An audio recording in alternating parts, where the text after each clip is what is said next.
সিরাজগঞ্জের বেলকুচি উপজেলা ৩ নং ভাঙাবাড়ি ইউনিয়নে আদাচাকি উচ্চ বিদ্যালয় মাঠে বিএনপির ভারপ্রাপ্ত চেয়ারম্যান তারেক রহমানের ঘোষিত রাষ্ট্র কাঠামো মেরামতের ৩১ দফা বাস্তবায়ন ও জনসম্পৃক্তির লক্ষ্যে বিএনপির আলোচনা সভা অনুষ্ঠিত হয়েছে। সিরাজগঞ্জ প্রতিনিধি রেজাউল করিম জানান, শুক্রবার বিকেলে ভাঙাবাড়ি ইউনিয়ন বিএনপির সভাপতি হাফেজ মোহাম্মদ আবু শাহিন মল্লিকের সভাপতিত্বে ভাঙাবাড়ি ইউনিয়ন বিএনপির সাধারণ সম্পাদক রুহুল আমিন মোল্লার সঞ্চালনায় প্রধান অতিথি হিসেবে বক্তব্য রাখেন কেন্দ্রীয় বিএনপি রাজশাহী বিভাগের সহ সাংগঠনিক সম্পাদক আমিরুল ইসলাম খান আলিম।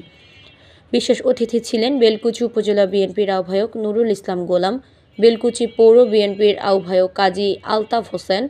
অনুষ্ঠানে প্রধান বক্তা ছিলেন বেলকুচি উপজেলা বিএনপি সদস্য সচিব মোহাম্মদ বনিয়ামিন।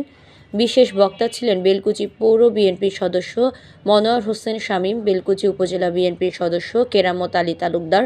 এছাড়াও সিরাজগঞ্জ জেলা বিএনপির সদস্য গোলাম আজম, পৌর বিএনপির সদস্য মোহাম্মদ মিয়া শামীম, পৌর বিএনপির সদস্য জাহিদুল হক মুক্তা, উপজেলা যুবদলের আহ্বায়ক শামীম রেজা, যুগ্ম আহ্বায়ক গোলাম কিবরিয়া, স্বেচ্ছাসেবক দলের সিনিয়র যুগ্ম আহ্বায়ক রাজীব হোসেন, ছাত্রদলের সদস্য সচিব রিজন আহমেদ, উপজেলা ছাত্রদলের সিনিয়র যুগ্ম আহ্বায়ক SM রানা সহ উপজেলা বিএনপির অঙ্গ সংগঠনের নেতৃবৃন্দরা উপস্থিত ছিলেন।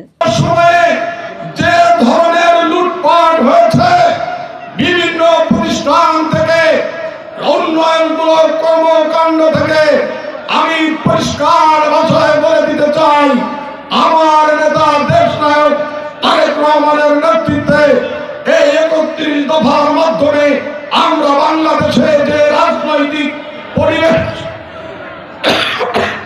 প্রতিষ্ঠা করতে চাই, সেখানে উন্নয়নের নামে কোন দুর্নীতিকে আমরা প্রশ্রয় দেব না।